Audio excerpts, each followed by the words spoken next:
Esta tarde estamos reunidos todos para darle el último adiós a nuestra mejor amiga, la Pequi. Y como todos sabemos, era un poco tragona, así que la muy estúpida se ahogó comiendo chorizo. Ahora está declarándole todos los pecados a San Pedro. Si es que esta zorra se fue al cielo, porque todos la conocíamos muy bien. Y así como era de tragona, borracha, drogadicta, ninfómana, mamón y drama, dudo que esta estúpida se haya ido para el cielo y seguramente debe de estar ardiendo en el infierno. Y como siempre criticando, chismeando y queriéndose robar el show en medio de tantos demonios. Y como todos sabemos, a esta ridícula siempre le encantó llamar la atención. Así que la muy perra se murió antes que nosotros, siempre queriendo ser la primera en todo. Pero a pesar de ser payasa, pedorra, perdida emocionalmente, es nuestra amiga.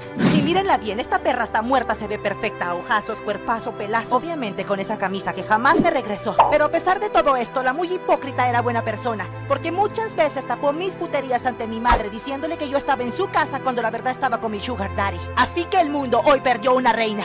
Puta pero reina.